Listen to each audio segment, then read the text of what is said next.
This is not bonorama.com. Okay, so we'll probably... People love I that. don't either. What did you say? I said there's cute French accents and everything. Oh. You got, the radio needs to hear you. Me too. Diversity on the radio. Diversity on the radio. Diversity on the radio. Okay, you guys ready? Red eye.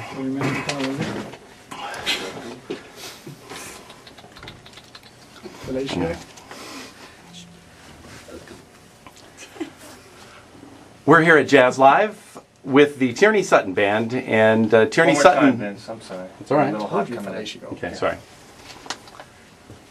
We're here at Jazz Live with the Tierney Sutton Band, and we actually literally are here with the whole Tierney Sutton Band, and would like to say welcome to Jazz Live to all of you. Thank you. Hey there. Nice to be here. Hi. Tierney's up first, so I wanted to see if, Tierney, you could give us a brief history of the Tierney Sutton Band. A brief history of the Tierney Sutton Probably Band. abbreviated, because you guys have been around for a while. Yeah, we've been together 15 years, and we're working on our 8th CD together. And golly, we are an incorporated unit. These are my partners. They're legally required to be here with me. Yeah, there's court orders involved and all sorts of things. Stock holdings. Stock holdings, yeah, stock holdings.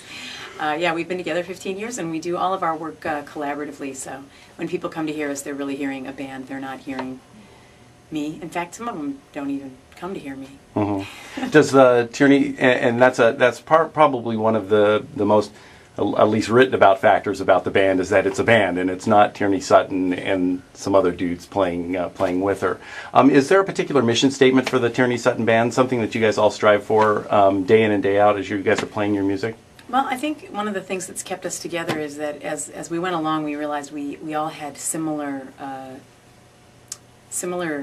MOs, and the things that come to mind are that Christian once said years ago when we were working on an arrangement, he said, and I'll save the cheesy French accent, but he said that our goal is to serve the soul of the song and to serve the music. And so I think something that we really look for is by creating something that's excellent, that interests us as players and as musicians, but isn't complicated for the sake of being complicated. Something that creates beauty and serves some essence that we all can hear in the song.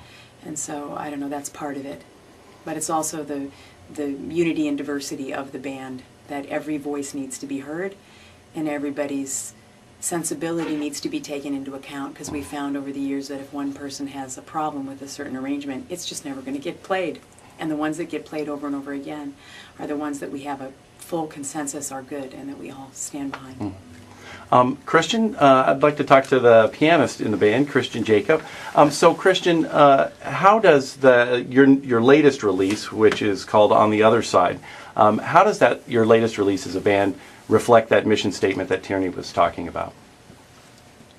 Well, I think that's really my part is a quarter, a full quarter in the making of this release. I'm giving, what I think musically, and I'm just learning from what's coming from the three other quarters, and this is really only to me mostly a musical journey, a musical statement, a musical learning experience. On this latest release, on the other side, how do you feel you as a band did some things different, or experimented? What kind of things did you kind of go with on this one that you might not have on previous? Well, I think we really always try to do something different. Like, that's kind of really the way we think. I know that's the way I kind of think too. Whenever we kind of achieve one CD, like if I would think like 4 or 5 CDs ago, I think we would take that same project, we would really do it totally different, because we all have learned from that project. So I cannot really put in word, maybe I should think about it more, but we really all four of us, I think, are always thinking, how can we make that interesting, sophisticated, and exciting? So we then fish into something which is new to us a little, and try to really do that. Speaking of new, you're a solo recording artist on your own also, and it's been, I think, a while since we've had a release from you. Is there anything planned from you as a pianist? Oh yeah, actually it is. Yeah, I remember we did an interview about Stein and mine, and then I had like another release called Contradictions. Right. It was like a look at the music of Michel Petrucciani. And very soon there will be the trio live in Japan coming out, like probably in 3 or 4 months. Excellent, excellent. Well, I'd like to talk to the bassist in the band, Kevin Axt. And so, Kevin, what special role does the bass play in a vocal band like this? It's not just a standard jazz trio. You're adding vocalists, but as kind of an equal member. Does the bass do anything different in a vocal band like that? Well, this is where I think we have to mention the contribution that Trey Henry makes to this band, the original bass player, and also still a current member. We operate pretty much with 2 bass players, occasionally simultaneously. And Trey is sort of a bit of a musical anarchist. He likes to sort of shake things up as far as interpreting songs to begin with, and then even further, he takes the concept of the role that bass plays within that song and turns that upside down as well. So inevitably, I'll come to a rehearsal where he sort of says something out, and generally speaking, it's going to be something that's really painful and awkward to play, and I have to do it for a really long time. That's his general philosophy. If you don't require pain pills after the song's finished, he hasn't done his job.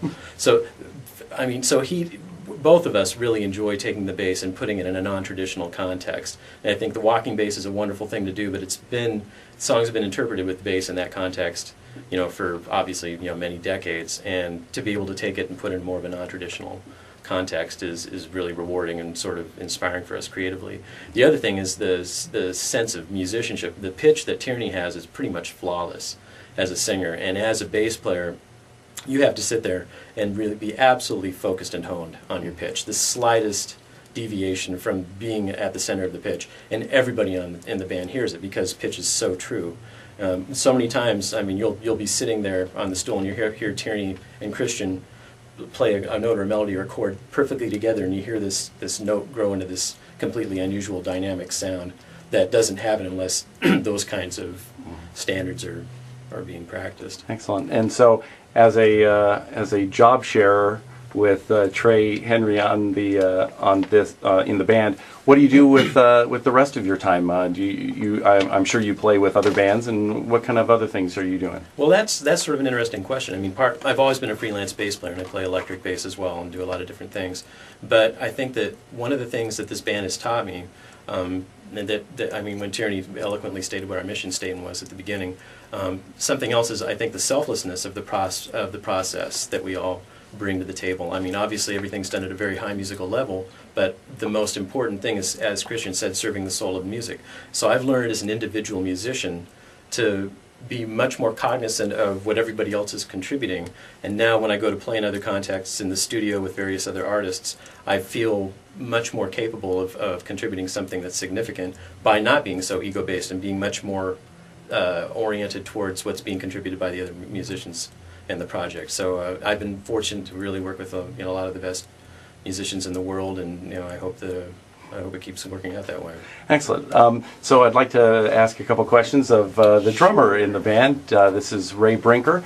Ray, thanks for being here. Oh, my pleasure. So how do you, as a band member, judge success of a disc like your last one on the other side? Do you look at charts, or do you look at sales, or is it something else that you do that you look at to judge how well the disc it went? I can say we virtually never look at sales charts or airplay. I have no idea how many records we've sold, actually. Neither do I. I think all of us are sort of in the same boat. We judge the product by how we feel about it when we're done. We put our heart and soul into these records, and I think we all know when we walk out of the studio that, yeah, this is exactly what we were trying to do, and we feel great about it. And all you can do is just put it out there. I mean, I think a lot of people get it, and we're kind of doing it for those people, and for ourselves, we get a lot of gratification out of creating this music with each other. So that's how I judge the success of these products. Mm-hmm. So then, as a member of a vocal band, and it's a vocal band, do you, and this is a question I was going to ask Tierney, but I kind of find it interesting to ask maybe one of the other band members, but do you have any thoughts on the state of vocal jazz and vocal jazz groups? Do you think there's other groups that are working in the same manner you're working in, as more of a collaborative, or is it just, or do you see a lot of the standards being played out there? I think you do see a lot of the standard role of a jazz vocalist, but I think, and in no small part due to Tierney and her approach to music, you're hearing a lot more influence in some of the younger artists. I think from what we're doing and what Tierney's doing in particular, you're hearing that influence more and more. This is a very non-traditional vocal band, and we're all playing our instruments in, I think, very non-traditional ways based on the kind of music we've started developing here. So I think there's still the old school, the old guard, kind of doing the vocal traditional out genre front, that's kind of. yeah. Mm-hmm. This is so not an out front vocal thing. We're so much a part of. It's almost like an orchestra or a small ensemble. So I think we're having an influence in that way. And I think there's some new great young artists coming out because of it. So I heard somewhere today that there's a new disc that you're working on. Can you give us an idea about the new disc and kind of clue us in a little bit? Yeah, we'd all like to know. Yeah, sure. You know, we'd love to help you out, but then we'd have to kill you. Oh. And I would hate to have to do that. We've got some stuff already arranged. We've got some ideas of how we're going to organize it, and by the end of the summer, we'll have more to tell you. Nothing more. Is it an album of somebody else's tunes, or are you writing your own, or? It's always a Just stop constant it. state of flux. We're changing we're in the studio and we're changing what it is we're about to record. I thought you were going to say that's how you judge the success, is how quiet you can keep it before a release. Well, I also think that one of the things about this band, and I think it's gotten more and more and more and more so as we've gone on, when you talk about a mission statement, I think being in the moment of what we're doing has become kind of a real overarching concept that we're all working with. And when you know players as well as we know each other and have played together as long as we have, being in the moment has different meaning, because you want to create something that's different than anything you've ever created. When we go on stage tonight, we'll create the set that we feel serves the space, the time, the instruments we have, the audience, all the rest of it. And we never do the same set twice. And so we feel the same way about the records that we do. And I just wanted to go back to what you asked about what we did on the last record on the other side that might have been a little different. And I'm a stickler for being as specific as possible and trying not to be too vague. One thing we did, which I think I wouldn't ever have had the courage to do until about year 12 of this band, was that we sort of threw away conventional forms on several of the songs. So the versions that we do, we don't even know how many bars they're going to have. We don't know what the tempo is going to be. We don't know how long the piano solo is. We don't know how long I'm going to hold a given note. So there's a lot more interaction, interplay, improvisation, and risk in the way that we play now than the way that we played, 10 years ago. So I think there was a time when we just wanted things to be really clean and slick and well arranged and all the rest of it. But as time's gone by, we've wanted to really expand the form. We've wanted to really be in the moment and have it be new and different at all times.